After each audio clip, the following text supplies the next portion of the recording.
Good evening, everyone, and welcome to our Trees for Resilient Arable Farming webinar. Just a few bits of housekeeping before we begin. So to make you aware, hopefully you just heard that noise then, the session is being recorded and the recording will then be made available on the NFFN website and YouTube account for those who are unable to attend the session in person. As this is a webinar, your video and audio have been disabled, but you will still have full use of the chat and Q&A functions for the duration of the webinar. And if you want to introduce yourselves, please feel free to do so in the chat now. Please put any and all questions into the Q&A box.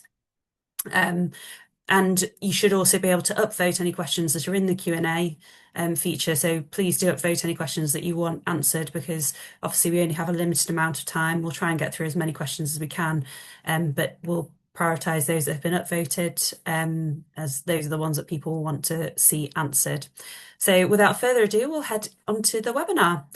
So climate change is causing increasingly frequent extremes in weather, with higher temperatures and droughts occurring more frequently than in years past. And last spring 2025, was the driest recorded in a century. So it's becoming increasingly vital that we manage our farms to help mitigate some of these weather impacts for both our businesses and environmental resilience. In this webinar, we're going to explore how integrating trees into your arable systems can improve soil health and strengthen whole farm resilience in a changing climate. So Stephen Briggs is going to lead our discussion tonight, and we'll focus on the latest in silvoarable research and design, including how tree crops systems influence soil structure, organic matter, nutrient cycling, and water retention, practical design tips for setting up silvoarable systems, and key establishment and management considerations for silvoarable systems as well. So without further ado, I'll introduce you to our speaker, Stephen. So Stephen is a man with many hats. He is a farmer from Cambridgeshire, a lead consultant at Abacus Agri with over 2 decades of international expertise in soil science and farm and business consultancy, a Nuffield farming scholar and a recipient of the 2020 Bullock Award. Stephen is a recognised pioneer in agroforestry and agricultural knowledge exchange. So I'll hand over to you now, Stephen, for your presentation. Lottie, thanks very much. Let me see if I can just get the technology to work and share this. If you'd be so kind as to tell me that you can see it all right. How does that work? Yes, that's just come up. We just need to put it in. Yeah, there we go. Yep, all good. Presentation mode, all good. Well done. Thank you very much. Yeah, as Lottie kindly said, so Stephen Briggs wear a number of different hats, including sort of being a non-exec director at AHDB and also at the Rural Payments Agency, the RPA, and then technical director at the Royal Agricultural Society and Innovation for Ag, and lead consultant at Abacus Agriculture, as well as running my own farming business in Cambridgeshire and Rutland, which I'll talk a little bit about later on from our own experience. We've Lottie's given us a bit of an introduction around sort of some of the challenges, and I just want to take us through some of the things that are sort of we're leaning into as farmers and land managers, and how a different sort of farming system and or use of land can help adapt to some of those challenges. And a good place to start, I think, is perhaps the term resilience, and what does that actually mean? And I guess a good definition of it is sort of capacity to withstand or recover quickly from a difficulty. Now, whether that's too much rain or too little rain, or storm events or economic events, it's having the ability to return quickly to a previous good state of condition. But that resilience can be environmental in the case of drought. It could be economic that flow from that. It could be human or societal. And typically we can either specialize in what we do, or we can diversify, or we can stack. We can have multiple things together. But ultimately, it's what's controllable, and what are some of the opportunities, and what are some of the pitfalls and challenges, and we'll work through some of those. And just slightly connected to this, this is some data from the World Economic Forum, looking between 2022 and 2025 in terms of where some of those severe risks are to our society. And in 2022, actually, we're in quite a different place in 2025, 2026, in terms of there are things like cyber espionage, misinformation, inequality, geo, uh, geoeconomic confrontational conflict, and also weather, and that the sort of geopolitical, social, and technological things have really sort of ramped up fairly quickly in the last couple of years. And of course, alongside of those, we've got the whole challenge of climate and weather. And the pace of change perhaps is changing as farmers. The pace of change that we're having to deal with is accelerating. Um, in some ways, I quite often say, can we have Brexit back? That was easy. Some of the other things are a bit more tricky to deal with, including some of the international trade roadmaps, land use frameworks, climate change committee recommendations, etc. Um, if we look at how our land is used, and we look back a few years, actually, the land use it has really we've been sort of 60-70% grass for a very long time. The land use hasn't actually changed massively in many decades, albeit the amount of sort of tree cover that we've had has actually gone down quite significantly over the last sort of 100 or so years. Climate is going to be the biggest challenge we're going to have to lean into, though. Now, whether that's excessive rainfall in some periods, or hotter, drier summers, or wetter, warmer winters, those are the predictions. And I think having to adapt our farming systems to deal with those is going to be a real challenge going forward, but something we're going to need to do. The sort of maintaining the current uh, methods of production are going to be increasingly difficult. And you could say, we were talking about drought, but actually, if you look elsewhere in the world, you look at some of our Antipodean cousins in the southern hemisphere, and they sort of chortle and laugh a bit when we say we're in a drought here in the UK, because actually, a drought here in the UK is sort of amateurish compared to what they're having to deal with in other places of the world, which are a lot more brittle. And I would argue that we're pretty good at water evacuation in this country. We're not very good at water management, and improving our water management is going to be really important going forward. Um, what does all that mean and some of the challenges? Some of the productivity questions that we're having to look at around overall productivity of, in this case, arable crops. Actually, we're flatlining, and if you take into account improvements in breeding and genetics, actually our yields are declining. Is that because of that plateau because of farm practice? Is it because of climate? Is it linked to soil health? I don't think we're entirely clear on all of that, but I think it's probably all three. But what it does mean, we're going to have to change the way we do things and look for improvements in other areas. Add on to that some of the policy challenges, and only last week, the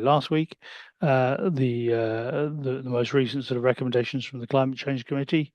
There's some pretty punchy numbers there in terms of reduction in red meat, in terms of reducing or taking peatland out of agricultural production and re-wetting or re-wetting to increase carbon or reduce emissions. Um, that has big implications for vegetable production, veg and salads, about decarbonizing machinery, about increasing crop yields. There are some recommendations in there around woodland and about increasing agroforestry, which we'll talk to, but that's coming from a pretty low base, and that's going to be quite challenging. And if we're going to plant agroforestry, that's going to have to be on agricultural land. Um, and then not ignoring the fact that actually we're in the business of producing stuff for people to eat. And if you look at the sort of value added across the UK food chain and where farming's share of that sits, we're the little blue bars at the bottom. We are, as farmers, capturing between 7.5% and 9.5% of the value of the food. Everything above that, the other 85% is captured by manufacturing, wholesaling, retailing, restauranting, and catering, etc. So we are we have a challenge in terms of whatever we do. We need to think about how we capture some of the value there, rather than letting somebody else in the food chain exploit that value, and farming remain unprofitable. So if we are thinking about agroforestry as a system in terms of something that might help with water management, we also need to think it's going to be a profitable system, because without that, it's going to be difficult to implement something. So there are plenty of changes ahead, and equally there are plenty of risks around change, and it's no deal. It's complex. Whatever the system is we're looking to sort of put in place, um, it's going to have to be a level of managed complexity. And one could argue that might mean that we'll need different skills and different knowledge, and there might be a need to partner with people on the land to do things. So if we're talking about layering different systems, perhaps we need to layer different people as well. So let's come back to agroforestry and water. I think it's fairly well recognized that trees are important for climate change adaptation, and they have an important role in agriculture, and agroforestry could be an alternative approach. One of the challenges, of course, is that if we're talking about trees, we tend to think about forestry. If we're talking about agriculture, we're talking about agronomists, vets, livestock, crops, etc. We tend to have different goals, objectives, interests, and use different language and sort of metrics, which is a bit of a challenge, because we have different interests. But overall, irrespective of whether you're a forester, a farmer, or even a solar PV engineer, we're all in the same business. We're all harvesting sunlight, and we're harvesting that sunlight to mix it with water and carbon dioxide and turn it into something which we can either sell or harvest and feed to animals, depending on what our sort of choice is. And this is the bit that sort of got me interested. So it's the water sun conundrum. Um, as a farmer, the biggest single inputs I have onto the farm are either water that falls from the sky, and I want to keep enough here, but not too much, and equally sunlight. And there are periods of the year as a cereal farmer where I've effectively turned the solar panels off. And from mid-July, when everything goes golden, we're not actually photosynthesizing. So how do we capture more sunlight during that period when there's near maximum solar radiation? So, and this is what got me interested in the sort of the agroforestry idea. It's not a mixture of agriculture and forestry; it's a hybrid system where we're using the best components of both in a sort of complementary way to try and achieve uh, sort of better outcomes. I suppose the other bit that got me quite interesting is that when we talk about both water and sunlight, having periods of the year when that water and sunlight isn't used to its full potential is a missed opportunity. An example here in the sort of graph shows that a crop of wheat, its uptake of sort of water and nutrients and light and solar radiation is from the sort of autumn right through to sort of July when it senesces, whereas tree crops tend to come into leaf much later in the season, and then carry on much later into the autumn. So there's a real temporal overlap in terms of water utilization and also so the sunlight and nutrients as well. So having that temporal overlap is really key in terms of how using our land better. Um, and the same uh, happens both above and below ground. Um, Actually, most of us only farm to the height of a cow's back or the top of the ear of corn, or in the ear of maize if it's a bit tall, if you're growing maize. Um, but actually, we can stack different elements together to create a three-dimensional system to use more space above ground and more space below ground, and that space in particular below ground helps in terms of sort of water management, either utilizing water when there's too much of it, and helping move it around through infiltration pathways, or indeed actually using water from different depths in those drier periods of year rather than everything concentrating into one area. And this is well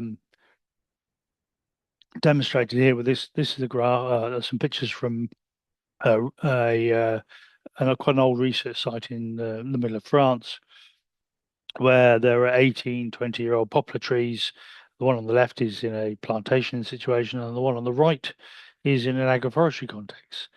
Exactly the same tree, same variety, planted at the same time, just managed in a different way. And the roots are completely different in terms of context. And the way that sort of occurs is that in a forest context on the right, all the tree roots tend to be near the surface, so they're drying out that surface layer um, because of the concentration of the roots at the surface, because that's where the nutrients and water are.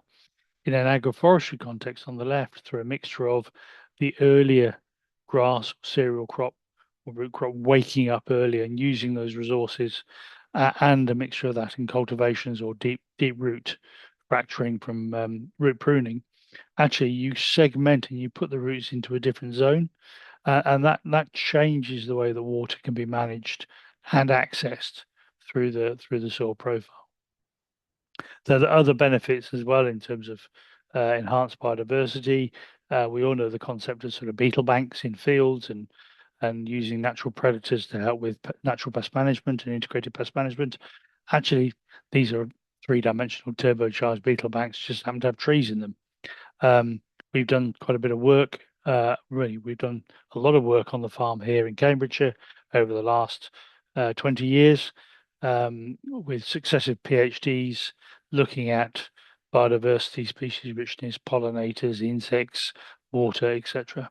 And typically we find more diversity and more species richness where we've got the agroforestry compared to adjacent land without the agroforestry. And that chimes quite well with work that's been done by Jim McAdam at FPI in Northern Ireland, looking at, in this case, a grassland agroforestry system with ash against woodland, and again, similar sort of thing, more biodiversity where there's that sort of mixed landscape of trees and grass in an agroforestry context, creating a lot more edge effect, which is where the species richness tends to happen. Research done by Tom Stanton and others at Reading University typically shows greater levels of sort of birds, plants, fungi, insects, high levels of diversity from that increased sort of refuge and shelter and different food sources and microclimate creation in agroforestry. And that tends to be more of the beneficials and fewer of the sort of harmful insects. Slugs is an outlier, tends to be more slugs in agroforestry, but because of that sort of wetter environment, but also more predators. So whilst there's more, it doesn't tend to be a problem.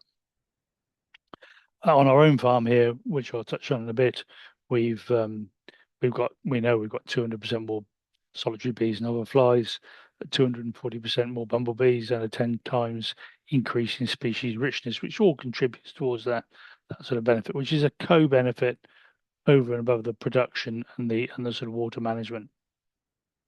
So let's just come back to water management. We know that there's going to be we're experiencing greater flood events. Great when it rains harder, and for more intense periods. So having trees in the right place, in the right environment to help modulate some of that water flow and slow the flow could be really beneficial.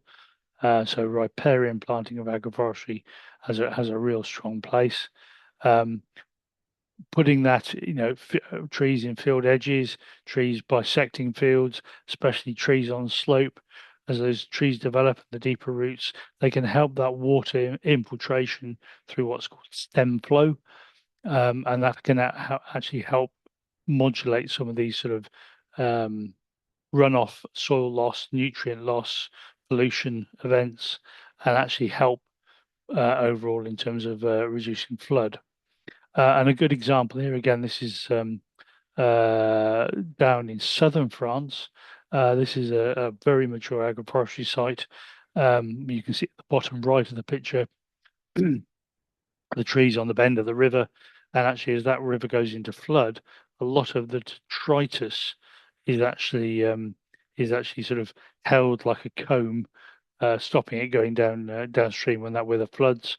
Interestingly, though, that that site, the research from that site shows that actually they can get back on the land typically about 2 weeks sooner than they can in the adjacent open fields because the tree roots help with that water infiltration in the immediate flood event, but also the deeper tree roots also help pull out some of that water post flood event to allow that land to be accessed and farmed again in a quicker way. So often I'm asked, if we're introducing trees into an open, especially an arable landscape or a farm landscape, what's the what's the sort of situation about resource utilization and competition for resources? Well, in effect, what we're trying to do um, is mimic nature. Nature's worked this out a long time ago. Um, nature doesn't do monoculture; it has a mixed landscape with both perennials and annuals doing things at different times in different places. Um, what we're trying to do in an agroforestry context is improve soil and water management and soil and water quality. Importantly, reduce wind speed to create microclimate. If we're looking at conserving water, we sort of forget that we're in a very windy place in the world. We get more wind here and more higher wind speeds compared to our middle European cousins, where it's a lot more stable. In our maritime climate, it's windy, and that wind speed causes evapotranspiration. So in a hot period in the year, a lot of water loss can be achieved from that evapotranspiration by reducing wind speed. We can actually maintain water or reduce water loss from crops and maintain it in this sort of upper soil profile. So it's about modifying microclimates both in the winter when there's too much water and in the summer when there's perhaps not enough. And alongside that, alongside the water loss, um, when water goes and leaves the farm in the drains, when there's too much of it, actually we can lose nutrients and we can lose soil through sediment leaching as well. Again, some work done here looking at difference between, in this case, agriculture, forestry, and agroforestry in terms of nitrate or nitrogen loss from the system. This is showing here about sort of somewhere between about 30 kilograms of N per hectare per year loss. We know that nitrogen use efficiency in the UK is about 50%. Probably this time of year with heavy rainfall, it's probably worse than that. Um, but if we're losing nutrients out of the system, we're losing them into watercourses. Water companies are having to spend a lot of money in terms of nitrate stripping and to meet European water framework directives. Um, but more importantly, that's an economic loss to the farm. If we can keep that nitrogen on the farm, albeit turn it into a different product, in the case of a tree-based product or a shrub-based product, at least we can keep it on the farm. And agroforestry can roughly half some of that losses because those deeper rooting systems can actually mop up some of that nitrate that gets lost out of annual crop production. So in terms of comparing productivity, a good example, a good way to do this is to look at what's called a land equivalent ratio. So if you've got a hectare of agroforestry where you've got a mixed tree and crop landscape, um, and you need the same level of productivity when they're growing separately, you would need a slightly bigger area of land, which means a land equivalent ratio of about up to 1.4, meaning 100 hectares of agroforestry could potentially produce as much tree and crop products as 140 hectares of farmland where they're growing separately. That's quite well documented. Big piece of pan-European work led by Cranfield University, looked at 42 different tree crop combinations, and it found those land equivalent ratios being somewhere between 1 and 1.4 at best, but typically 1.2, 1.3. That's still 20 to 30% more productive than a monoculture landscape. And you think, hang on a minute, if it's that much more productive, why isn't everybody doing it? And and what are the barriers to that? Well, clearly there are some barriers around skills and knowledge and funding and everything else. Um, but it's able to do that because effectively you're creating the solar panels are turned on for longer, and you're making the farm bigger, but in a three-dimensional way by using more space above the ground and below the ground, rather than perhaps farming more acres or hectares. You're actually creating a bigger farm by going vertically and keeping the solar panels turned on for longer, therefore using more of the resources like sun and water and nutrients that are available. Land tenure is a big issue. If we are thinking about agroforestry systems and water management, um, actually we need to think about, it's much easier if you're a landowner and occupier than if you're a tenant. I'm a tenant, and I'll talk about that in a bit. But here's a good example of the Dartington estate down in Devon, where the Dartington Trust own the farm. And the tenant farmer farms the farm with a mixed cropping and livestock system, and they've stacked into that um, three different tree components, growing Szechuan pepper, elderflower for an ice cream business and a fruit business, and they manage the tree elements, which provide IPM services, pest management services, but also shelter and shade for the animals and browse for the animals, as well as beneficials for the sort of crop production system.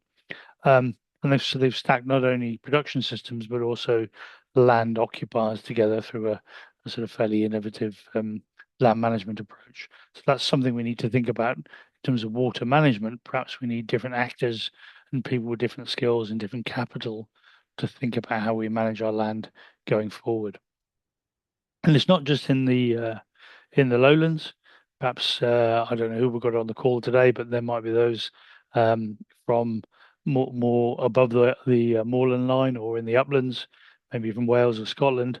There are opportunities to look at agroforestry in a different context as well than what I'm operating here in Cambridgeshire in the lowlands.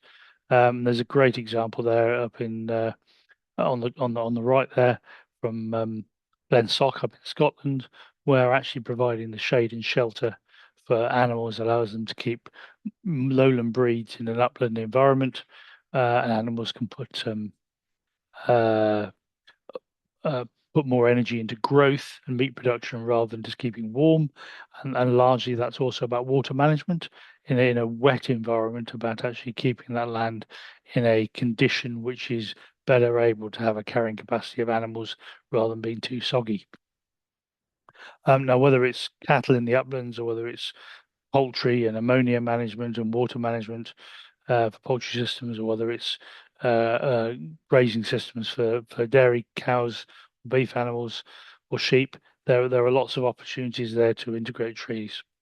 Um, I'll skip past that one, I think.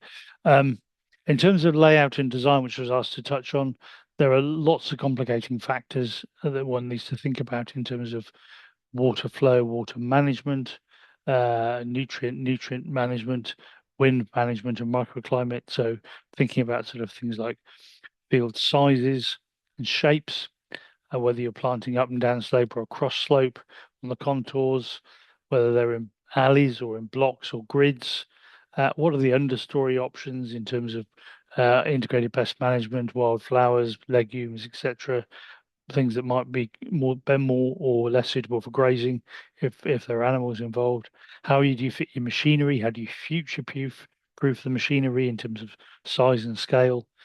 What about field drainage? If it's in place, what's the impact of trees that going to be on that field, on those field drains? Is that a positive or negative? And maybe we can pick that up in the questions. Uh, Many farms have power lines running across them. How do you plant trees and accommodate power lines? Um, And if you are planting, do you plant in a sort of north south or an east west type direction, depending on prevailing winds, water flow, etc. So there's quite a lot of complications to think about before you actually set a system up. In terms of silvoarable systems as well, um, do you do the whole farm? Do you do one field? I think my advice would be pick something modest to start with, and then learn from that and sort of accelerate as you go.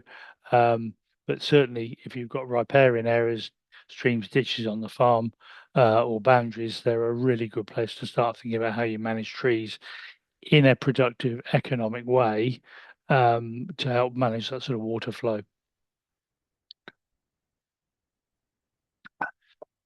They're a bit like children trees. They grow and their needs change over time. So it's not about just planting them and leaving them. Um, Adaptive management is key.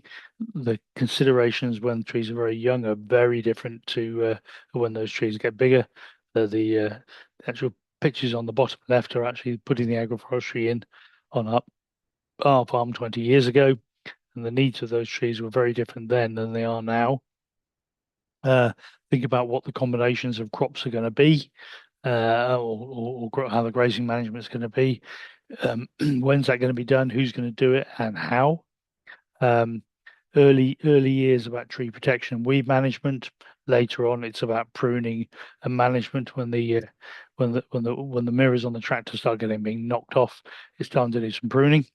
What are the impacts going to be, both positively and negatively, on resources and nature? Think about how you're going to manage systems when they're mature versus early, because they are very different, and what skills, knowledge, and equipment you're going to need. I'm sure there's quite a few questions for that, but what I wanted to do is sort of take you through some of our own experiences here at Whitehall Farm in Cambridgeshire. And as you can see just from the pictures, our business is Bluebell Farms Limited. We're in a flat, open fenland landscape. On the bottom left there in the call out, you can see the sort of agroforestry lines in the sort of fields. We're over in the eastern counties. We're a relatively small farm, but on this particular unit, but half the farm is now, it has been in agroforestry for 20 years, and we've taken what were open fields into a more mixed landscape, by integrating trees and arable production in the same fields. Um, the bottom right there shows the trees in the very early years, in the formative years, and the top right actually shows the fields much as they look today. And the drivers for us were were many, really, and many and multi. Um, it was about creating a multifunctional land use. It was about increasing our cropping and enterprise diversity. It was about protecting soil from wind erosion, in our case, but also managing droughts, and flooding in the winter as well. Um, Curiously, we have half the farm with agroforestry and half the farm without. The flooding tends to be more of an issue on the fields without the agroforestry. The trees have been very effective in terms of actually helping um, accommodate and move water into the subsurface layers during the winter, and conversely in the summer, actually reducing wind and maintaining soil moisture during hotter periods. It was also for us about managing biodiversity and creating habitats and opening up new markets. So just to walk you through what we did here, back in 2008, we implemented a system based on 85 trees per hectare, or under SFI parlance, that would be a low density. So the strips that you can see there across 52 hectares occupied 4 hectares, with 85 trees overall, so 4,500 trees over 52 hectares gives us the 85 trees per hectare, spaced out in 24-meter alleys, 3 meter between each tree and each row, giving us a sort of 27-meter row center, and then a 3 meter pollen nectar strip working underneath, allowing us to use machinery, 24-meter machinery up and down the alleys. And then those understories were planted with sort of wildflower mixtures with pollen and nectar, and also sort of water stabilization and soil stabilization. And then over the years, those trees have grown into bigger trees, as you can see here. Just a couple of pictures. Crops grow in between. The strips grow up. The trees grow. Um, Smaller trees, bigger trees. That led us into a um, controlled traffic farming system with all our machinery regulated to sort of 6 meters.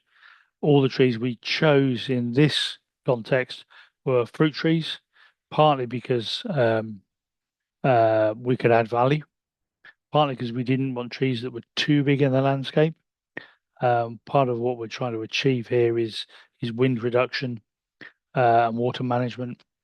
And every meter of tree height gives us a 10-meter interrupter in a wind, and therefore it's a shelter belt or a windbreak spaced every 24 meters, which is also giving us the production of fruit and the co-benefit of biodiversity. Um, and The other aspect there is that all our fields are under drained with field drainage. Therefore, we wanted trees that didn't interfere with the drains too much. And then so we've continued to grow crops, and then we go back and we harvest the fruit after we've harvested the cereal crop. So it's very much it's like a hobbit breakfast. We have our first harvest of cereals, and then we go back and have a second harvest of fruit. We just need a knob of butter and a splash of milk, and we've got apple pie all in one field. So some of the resource constraints and opportunities that we've been sort of dealing with, it has been primarily about water management and wind management on the farm, using effectively a productive windbreak with a fruit tree system to help modify that microclimate, improve drainage in the winter, and conserve moisture in the summer. It has obviously changed the landscape. It's required different skills and management and some capital investment, both in not only in the trees and the planting material, but also in terms of harvesting machinery and storage. But it has also allowed us to maintain labour throughout the year when most of the pruning work is winter work, most of the picking work is sort of post-harvest. Just picking back up on water, one of the things that we've noticed, uh, sort of uh, over a 20-year period is that uh, we have seen quite a difference in the way that water and nutrients has been managed in this alley cropping system. We were always expecting to have normal crop yields in the center of these alleys with reduced crop near the edge of the trees, so like an upturned bowl.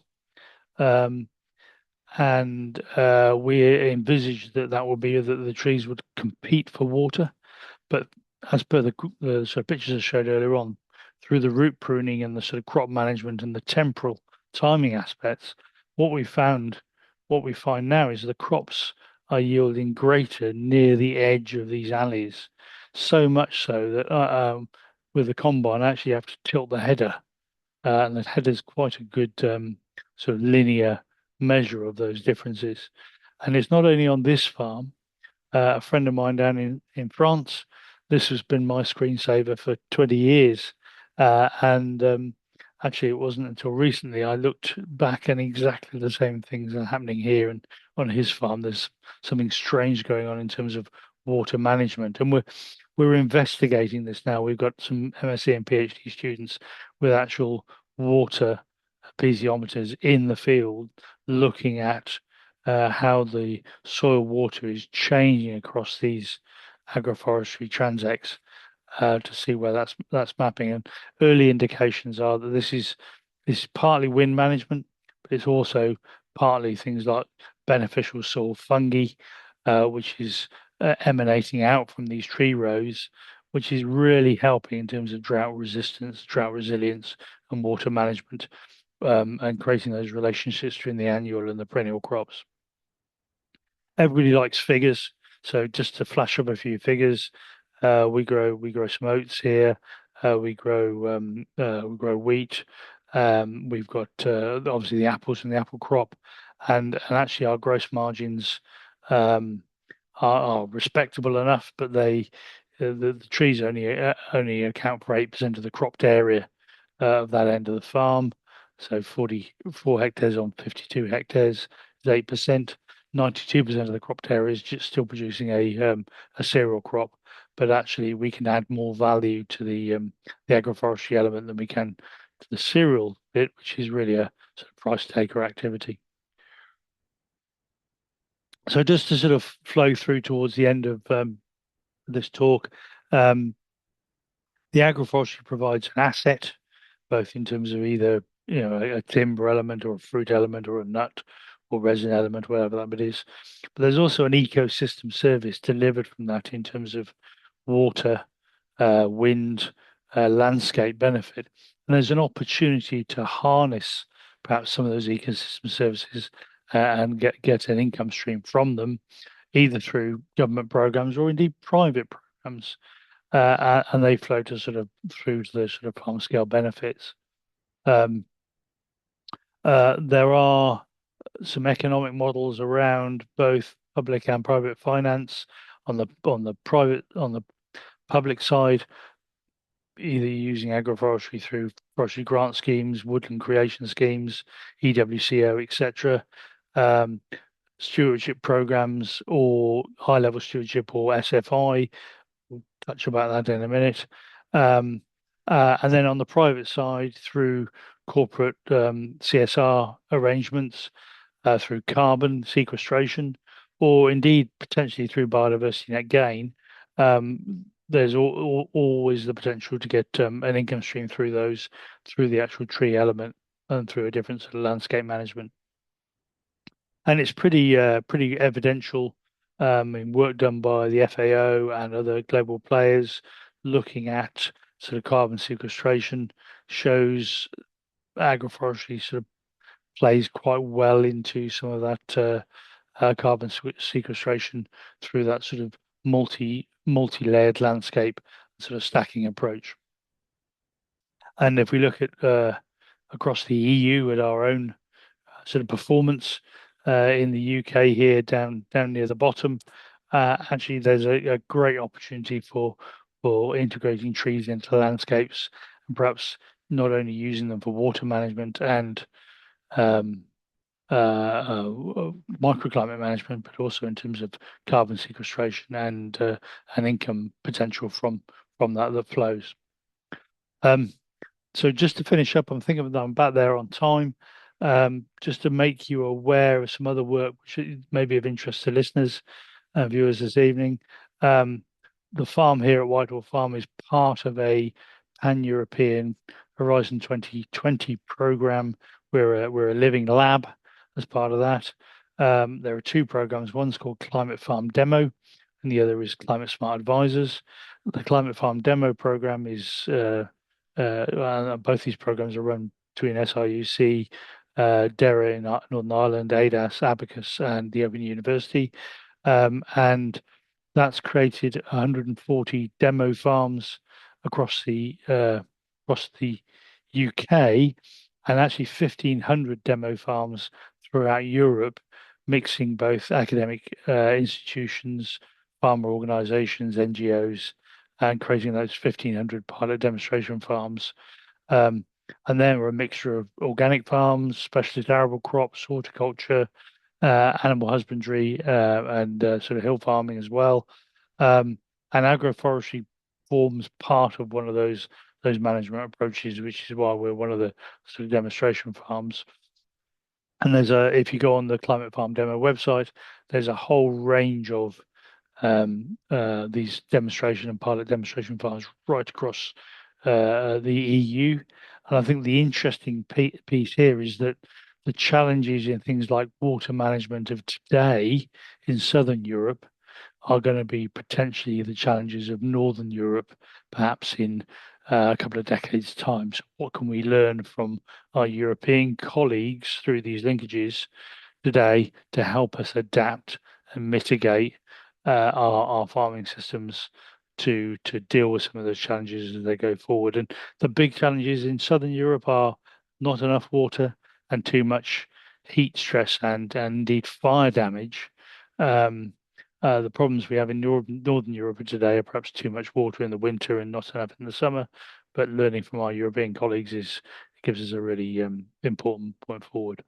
And just to sort of uh, finish up, we've got 40 pilot demo farms across the UK. You can see the pins there on the right hand side, who are doing sort of agroforestry, and we've been carbon auditing those farms. And out of interest is that all of those farms are already at net zero and beyond, using the current sort of suite of tools that are available to measure that approach. So this different landscape management in by stacking things together can really help towards that net zero perspective. If you're interested in that, you know, I'm sure that Lottie will share details afterwards. We'll have a look at the Climate Farm Demo Network, and that might be of interest. So just to finish, some of the research is showing uh, um, uh, benefits of agroforestry in terms of biodiversity and landscape management, in terms of soil and water management in particular, managing too much water in the winter, too little water, and conserving moisture in the hotter events. Uh, um, there's some growing evidence showing improved economics and productivity, and certainly building that sort of climate change adaptation and resilience into farming systems. Doesn't have to be the whole farm. Um, just 20% of your farmland in an agroforestry context could make a significant contribution. Um, some some data that actually the Woodland Trust and I worked on a little while back showed that if farmers put 5.8% of their land into agroforestry, that would more than meet the net zero emissions target under the Paris Accord. We've got 8% of our half the farm, so 4% of the total farmed area. So we're well on track towards that. I think it's a sort of climate smart approach or breakthrough for agriculture in terms of mimicking natural landscapes, learning from nature in terms of how we manage things. We just need to adapt how our thinking as well as our mechanization. I guess the most dangerous phrase in our language is always that we've always done it this way. This was a PV solar array in Canada that I spotted, which is quite interesting because it mimics the tree, and we know that nature's pretty good at working these problems out. But whatever we do, we know that we're going to have to be prepared for every eventuality, because what's thrown at us, both from an economic, a political, and a climate perspective, is going to be ever changing. We need to be on the front foot to address some of the challenges going forward. I'm sure there are a million questions, so happy to take a few. Thank you. Thanks, Stephen. I found that so interesting. I really like the your kind of just discussion around creating a 3D system with the trees and the crops, and that they're using the resources at different times of the year. I thought that was a really interesting perspective on it, because I know that's something that comes up a lot, is it going to reduce kind of crop productivity? And it was interesting as well to see that actually on the same amount of land, by having the trees and the crops, you can produce quite a lot more for your money, basically. Um, you talked quite a lot about a number of different factors, like the slope and the gradient of the field, and a number of other things. And I just wondered if you could go into a little more detail on maybe the types of considerations that you might be coming at when you're thinking about which types of trees to put in, Mm. based on your field, and kind of just go into a little bit more detail on some of those different factors. Yeah, sure. So, I mean, I'll pick up on one which is often it's a regular question, which is, well, nothing grows next to a tree. The tree will rob all the moisture. Well, um, often people are citing a 50-year-old tree, or a big oak or something, which, of course, the arable crop, the little seed you plant next to it, is never going to compete with something that's been growing for 50 years. It's a prize fighter versus versus a bantamweight. So actually having the right tree in the right place and managing not only the canopy of that tree, but the roots of that tree for water management is absolutely imperative in my mind. So we root prune every year religiously to segment those roots so we're not getting that competition. So that's the first thing. In terms of layout, if you're looking at a sort of alley cropping type system, having those trees orientated in a north-south direction is really helpful because the sun comes up in the east and goes down in the west. Therefore, you're not getting a shady side. You're getting you're getting sun both sides, and that's particularly important in our northern hemisphere in the winter when the sun's pretty low on the horizon. If I was in Uganda on the equator, I'd be planting everything east-west because I'd want the shade. There'd be a completely different sort of context. Um, in terms of slope, and this is where the compromises come in. North-south is ideal, but sometimes the slope trumps the north-south. But as you get into greater slopes, that north-south effect in shading is very different because the trees aren't overlapping in the same way on the slope. So water management, water regulation across slope might be more important. Um, in terms of the size of the tree, you've nearly got to reverse engineer this. You've got to think about what that tree is going to be like when it's mature, when it's 30 years old, and then work backwards in terms of spacing. Um, when you put them in the ground and they're little juveniles and they're basically like sticks, actually there's very little impact. But when they get older, a bit like children, they have a bigger impact. So you've got to reverse engineer it. And the type of tree, look around you at what grows. That's a good thing. Um, the bigger question is, what do you want to do and what do you want to achieve? Is water management number one? Is uh, is productivity of a product, a fruit, a nut, um, uh, timber or a resin? Is that the important piece, or is it biodiversity as as a landscape element or a biodiversity element? So, what are the objectives? Because that will drive you down certain choices, and then what's the other productive system that has to fit around it? Is it arable production? Is it horticulture? Is it grazing? Because there are some trees that you wouldn't want to put in a field, put cows and sheep in there because they can be, they have anti-nutritional elements or they can even be toxic. So you need to think quite carefully around what your production system is going to be that fits around that sort of tree choice.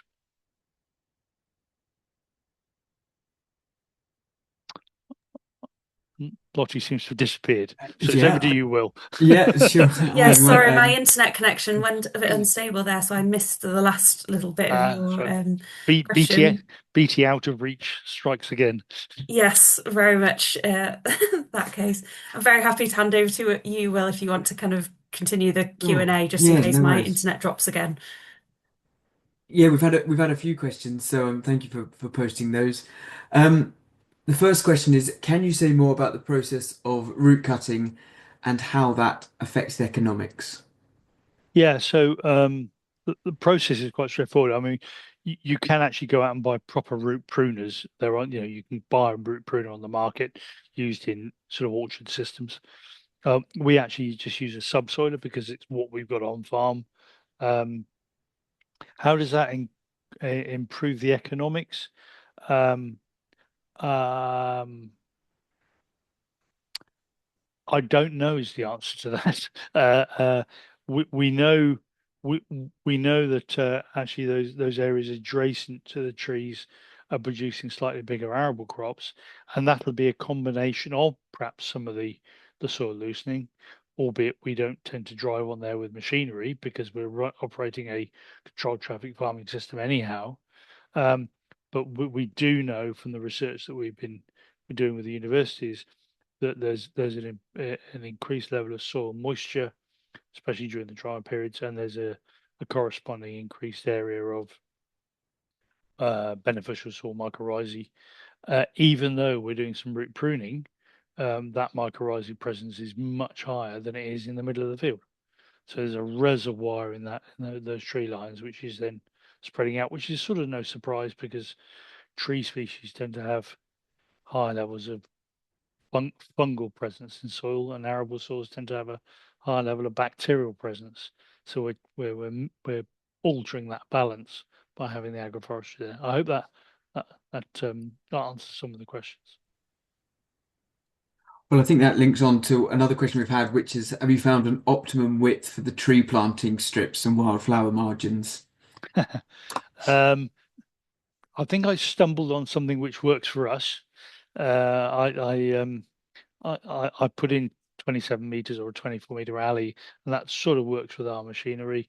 I've been fortunate enough to travel globally to look at agroforestry, um, and there are people operating at sort of 32 meters, even up to 50 meters, albeit they tend to have bigger trees. So with a tree which is only sort of 4 meters tall, in our case, 24 meters works quite well.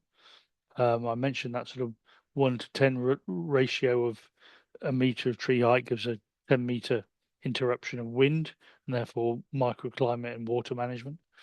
So a 4-meter tree is giving a 40-meter wind interruption. If you're growing a big timber tree like a poplar or something, then actually that might be 10 meters tall, in which case you've got 100 meters of wind interruption or microclimate. So you can go wider. So the optimum rather depends on the tree size when But it's mature. you're not driving down to harvest. You're not using sort of the Mm, margins to drive down to no, harvest the fruit. so we deliberately picked a 3 meter understory strip, and then we managed the tree through pruning into that 3 meter sort of corridor, as you can see behind me in the picture, which effectively makes it a tree hedge. Um, there is, I have put systems together for people where we've actually double planted, so we put 2 lines of trees and allowed an alley down the middle. Um, in that case, they had some cherries, and those cherries would have been and soft fruit would have been ready much before the arable crop around them was, so they needed access to it. So it's about picking. I designed our system so we harvest the arable crop in August, then we go and harvest the fruit in September, and then we go and start the whole process again, quite deliberately. If you had something you needed to harvest at the same time or before the main arable crop around it, you'd have to design it in a slightly different way. Great, thank you. A question from me, if I may. You're blessed with an opportunity to sell the produce that you grow through your shop and the apples that go to juices, etc. I, through my work, come across quite a lot of people who find that they don't necessarily have an outlet for a productive crop. So I'm interested to know, would you have still planted agroforestry or, planted a native tree mix for the various other benefits for biodiversity, shelter, etc. that you've explained, but, potentially forming kind of a diverse native hedgerow. Hmm. Would that have worked for you and your farm? Would that still Uh, make sense? so well, foremost, I have to pay a rent. So, as a tenant, uh, and part of the reason we picked fruit is we were at the time we were on a 15-year farm business tenancy, so I needed an economic return within that period of tenure. We managed to extend our tenancy. Um, um, Ultimately, I made the comment earlier on that I think it's really important to look at what you want out of the system. What are your objectives? And if your objectives are income and productivity, and adding value, then the selection of how you how you manage the land and how you do agroforestry will be driven by that. And I also made a comment earlier on, which I think is equally important, that as you rightly say, Will, not everybody may wish to add value or have the skills or knowledge or wherewithal to want to have that sort of value added activity. That doesn't mean that you can't work in partnership with somebody else. And I think there's a massive opportunity. I mean, if I was a farm owner with this system in place, I would be very interested in creating a sort of um, dual management system where somebody else manages the trees and have the energy and capital and wherewithal to go and add that value as part of a sort of multi-person occupation on the land. Because actually the co-benefits to me are around microclimate and water and soil and biodiversity. If somebody else wants to put the effort into managing the value added and I get a share of that, then fine. In my particular circumstances as a tenant, I'm not allowed to do that because that would be subletting and that would breach my tenancy agreement. So, but I think there are massive opportunities there to assume that individual farmers have all the time, energy, skills, capital to do multifunctional enterprises is a bit of a challenge. But I think there are massive opportunities to work together with different components. I've seen it used as a community asset as well, where people rent individual trees or a few trees and sort of they're able to harvest from a few trees, which is a fantastic option if it's possible. Yeah. Could I Grant, a few quickly more jump in, questions. Will, with a question just off the back of that? Sure. Sorry to kind of jump in again. It was just around, we might have some tenant farmers listening or going to watch it later. Mm. I was just wondering if you could kind of give us a bit of an overview of how did you have to broach that with your landlord? What were the kind of discussions that you went through in order to set up the agroforestry, or did you kind of ask for forgiveness sort of situation? No, so I built a business case of why I thought this was a sensible thing to do. I presented it to my landlord. They thought I was barking mad. And they said, yeah, okay, you can do that, but you've got to sign a bit of paper that if you leave, because I could have left a year after, if you leave, you've got to take the trees out and revert that to arable arable area. 20 years down the line, they've sort of quietly said to me, quite like what you've done. When you quit, can you leave the trees? I haven't had the discussion around improvements yet, but I'm sure that'll come. But because 20 years ago, agroforestry wasn't something that was talked about per se. Through a bit of hard work, through many people helping discuss it at a policy level, including myself, we now see agroforestry in countryside stewardship and in SFI as part of a political option.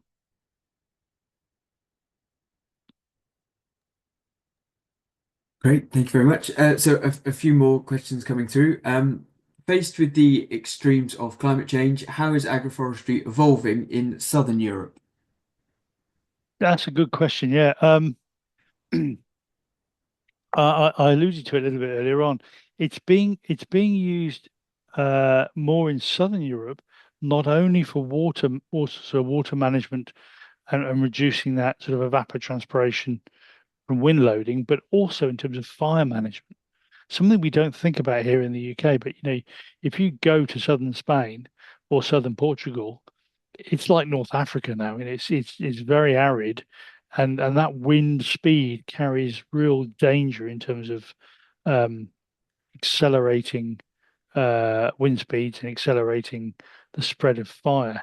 In fact, there was some really good research done in Australia about 30 years ago, looking at using agroforestry as a sort of managed windbreak, and they have to be managed, not just left. So you have to manage the sort of fuel load from the trees, but actually slowing the wind by having that sort of buffer element of fire moving was really, really beneficial from integrating agroforestry systems. And that research in Australia is, I think I referenced that in my Nuffield farming report. So Southern Europe, it's being used for fruit, it's being used for timber, it's being used for, and the biggest area of agroforestry in Southern Europe is in Portugal and Spain, the Dehesa and the Montado. That's uh, grazing management, provision of shade and shelter for both pigs and cattle under those tree elements in those extreme heat conditions. That's, we often don't think about shade and shelter enough, but in Southern Europe as a major consideration. Well, thank you. Um, Another one here. Can you comment on the combination of a no-till approach with agroforestry? Yeah. Um, so, well, in a livestock silvo pastoral system, there is no till unless you've got pigs and they're fairly good at tillage. Um, but there are um, many farmers across Europe who have implemented a sort of no-till approach, or a zero-till approach, direct drilling approach with agroforestry. There are some here in the UK that are doing exactly that. One of the considerations to think about is people are often worried about spraying and herbicides impacting the trees. Um, Curiously, though, um, and this is something I didn't anticipate when I started this and did my Nuffield Farming Scholarship study. By reducing the wind speed, you actually get less spray drift and you get more spray days, because actually you've got a much calmer environment at that ground level. Therefore, you're able to go and spray, and you get less spray drift in those agroforestry alleys than you compared to open fields. So it's very conducive with a no-till approach. Um, Clearly, the the tree um, root pruning is arguably not no-till, but actually, I think even most people that are in a sort of no-till, zero-till type arrangement recognize that actually alleviating some subsurface compaction or with low disturbance subsoiling infrequently is still part of the mix, and a low disturbance blade for root pruning, I think still fits into that basket quite well. Right. Another one here. What crops do you grow? And do you grow buckwheat? No, I don't grow buckwheat. Um, I have I know people that have grown do grow buckwheat, and I think it might be one for as climate change bites for the future. But getting enough heat units to um, get buckwheat to get to a mature seed in the UK is a bit of a challenge. Um, it, I do know people that have done it, but it's not guaranteed. Here on Whitehall Farm and on the farm over in Rutland, we major on have majored on growing oats, and getting a sort of premium product with our with oats. Um, we in the past we've grown a lot of wheat, barley, a few legumes, cover crops.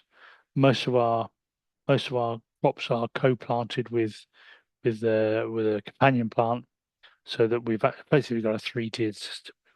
Got the tree, got the got the tree, the arable crop, and a legume growing underneath that arable crop as well. So we've always got a solar panel turned on throughout the year, rather than having nothing green and growing at any one time. And then of course fruit. Didn't mention fruit, did I? Yeah, apples as well. Can I jump in again just off the Yeah. back of that question? I was just quite interested to know if you've thought at all about any of the, I guess, more novel crops, as we would call them, so quinoa and olives and things that we're starting to see people trialing, and whether that's something that you're considering as part of your system. Um, uh, we have looked at them. It's our biggest limitation on the farm is sort of infrastructure. So we're pretty limited with sort of crop storage and grain storage, um, which is a consideration for us. I mean, we made things fairly complex anyhow, and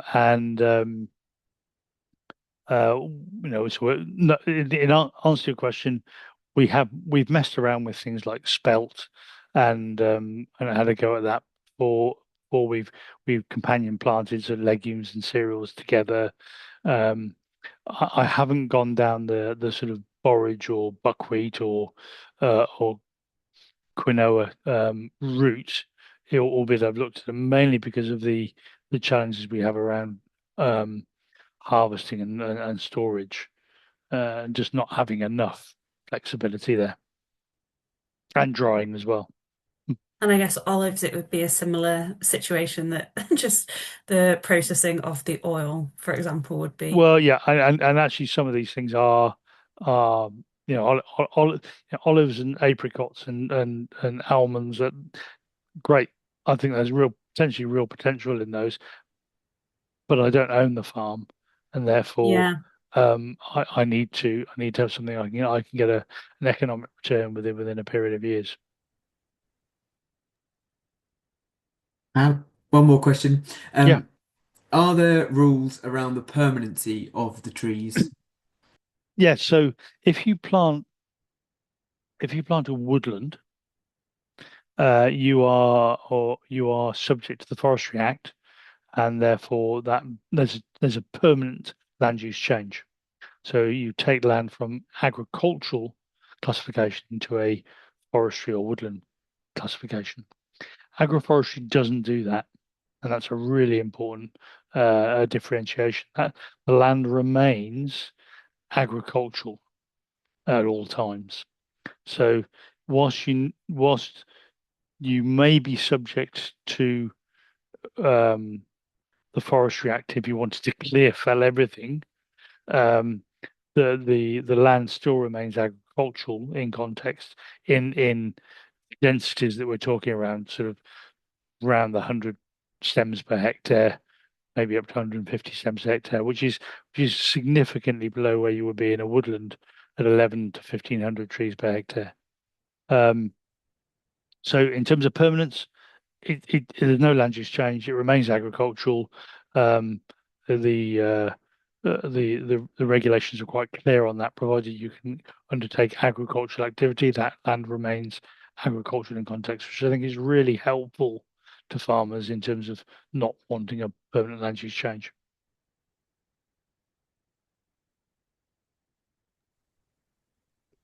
Well, that's all the questions. I Well, think that's good. if That was easy. yeah, no one else. No. Oh, one more has just popped in. I think we Yeah, have time, don't we, for one more? yeah, of course we do. Do you grow heritage varieties Uh, with bigger toots? Well, I'm not even sure what that says. Anyway, do you grow heritage varieties? I have done. We actually we grew some heritage wheats in the agroforestry and outside the agroforestry. We were one of the first farms in the UK to grow some of the Wakelands population at scale. Um, Actually, we found we as I mentioned earlier on, our biggest limitation is crop storage and having too many different things. Um, we've concentrated on quality wheat production for bread making, and also mainly on oat production because we have a really good oat mill not far from us, and allows us to harvest that and send it to them for storage, and that's worked really well for us over the last decade. So whilst we have done heritage wheats and heritage varieties, we're tending to now been growing things in partnership with an end market in mind. I suppose I have one final question, maybe to summarize and bring this to a conclusion. For anyone who would like to really start planning and thinking about agroforestry, what is your advice? What are the next steps? Okay, that's a great question to end on, Will. Um, I think there are a number of things. There's people that are interested in agroforestry. Um, One would be um, uh, uh, go and talk to other farmers that are doing agroforestry, learn from what they've already done. Actually, the Climate Farm demo website that I showed earlier on, that shows you can free of charge, you can interrogate that and find out who else is doing agroforestry. People's details are on that website. Secondly, go and buy a copy of the agroforestry handbook, which you can get in all good book retailers and on Amazon. And that's got a lot of practical information.